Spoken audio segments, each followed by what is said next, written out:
Assalamualaikum warahmatullahi wabarakatuh. Selamat pagi semuanya.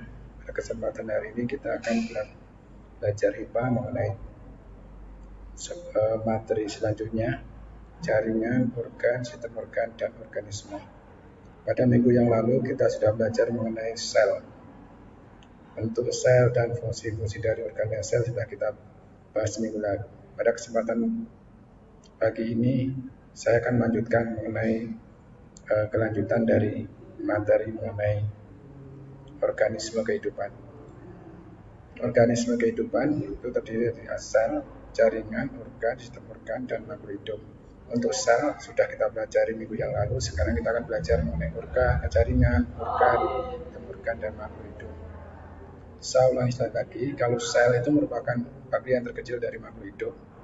Kumpulan sel akan membentuk jaringan, kumpulan jaringan akan membentuk organ, kumpulan organ akan membentuk sistem organ, dan kumpulan sistem organ akan membentuk makhluk hidup. Ini merupakan hierarki organisasi kehidupan makhluk hidup. Nah, pada kesempatan hari ini saya akan membahas mengenai jaringan, mulai dari jaringan sampai makhluk hidup atau organisme. Ada siap semua? Yang pertama, jaringan. Jaringan pada tumbuhan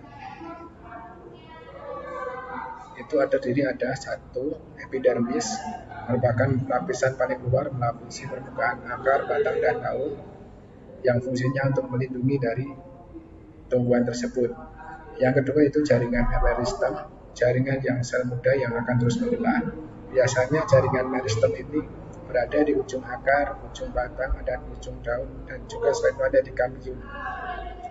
Kemudian yang ketiga yaitu jaringan pengangkut. Jaringan pengangkut pada tumbuhan terdiri atas xilem dan floem. Xilem itu akan mengangkut air dan garam mineral dari akar ke daun, dan floem itu akan mengangkut hasil fotosintesis dari daun ke seluruh tubuh tumbuhan. Kemudian jaringan yang keempat yaitu jaringan penyokong, merupakan jaringan yang sel-selnya itu dindingnya tebal dan keras, misalnya kulit biji. Kemudian jaringan yang kelima yaitu jaringan parenkim, atau yang sering disebut jaringan dasar. Ini tempatnya untuk menyimpan makanan. Pada daun parenkim biasanya pada jaringan palisade dan jaringan bunga karang yang mengandung klorofil. Ini merupakan jaringan-jaringan yang ada di dalam makhluk hidup tumbuhan. Ini merupakan bagian-bagiannya. Ini merupakan jaringan Jawa dari luar. Ini jaringan epidermis saling luar. Kemudian ini jaringan pengangkutnya, xilem dan floem. Ini jaringan dasarnya, parenkimnya. Kemudian ini merupakan jaringan, ada palisade, ada juga jaringan karang. Ini merupakan bagian jaringan yang ada pada tumbuhan. Kemudian jaringan pada hewan. Jaringan pada hewan ada 5 juga. Pertama jaringan epitel, otot, syaraf, jaringan ikat, dan jaringan penyokong atau penunjang. Kita akan bahas satu persatu. Pertama, jaringan epitel. Jaringan epitel ini merupakan jaringan yang melapisi permukaan dalam dan luar organ. Bentuknya pipih, kubus, dan silinder. Ini merupakan contoh-contoh bentuk jaringan epitel. Kemudian jaringan otot. Jaringan otot itu tersusun atas sel-sel otot yang lentur seperti ini. Ada otot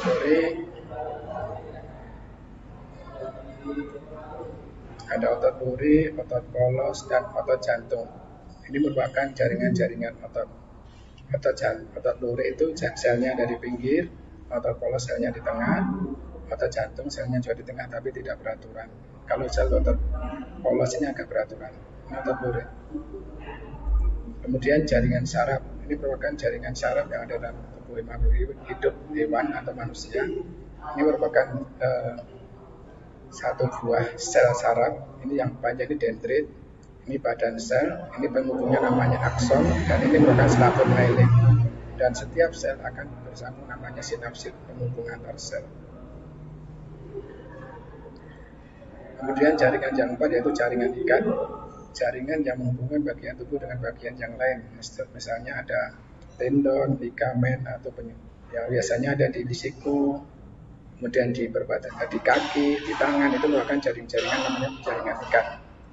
Kemudian jaringan penyokong,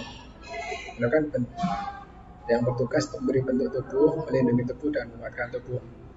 Jaringan penyokong terdiri atas tulang rawan dan tulang keras. Ini struktur tulang rawan merupakan bagian-bagian tulang rawan.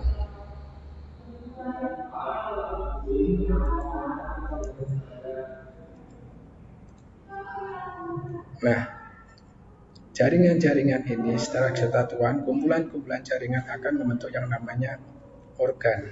Ini contoh organ-organ.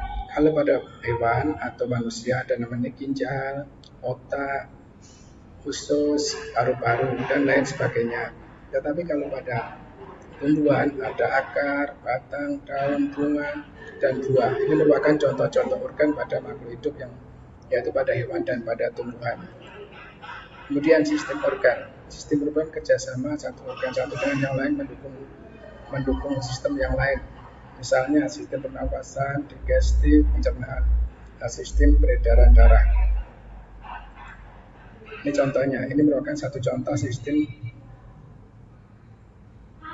pencernaan makanan. Di sini terdiri dari mulut, kerongkongan, usus, lambung, hati, usus besar, usus kecil, akhirnya ini anus. Ini merupakan satu rangkaian sistem pencernaan makanan dimulai dari mulut, kerongkongan, lambung, usus, akhirnya masuk anus. Ini merupakan bagian namanya sistem organ, sistem pencernaan makanan.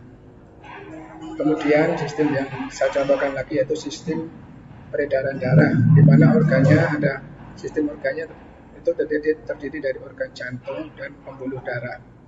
Yang nanti kalian bisa membuat yang lain sistem-sistem organnya yang lain. Nanti kalau ada masalah pada waktu bimbingan silahkan ditanyakan lagi. Nah, untuk tugas hari ini silahkan kalian menyusun organ-organ seperti ini tadi. Contoh ini sudah saya buatkan contoh organ sistem pencernaan makanan dan sistem peredaran darah. Yang kalian kerjakan selanjutnya itu sebutkan organ-organ penyusun, satu sistem ekskresi, sistem pernapasan, dan sistem saraf dan sistem reproduksi. Dikumpulkan minggu depan pada hari Senin. Terima kasih. Sekian. Assalamualaikum warahmatullahi wabarakatuh.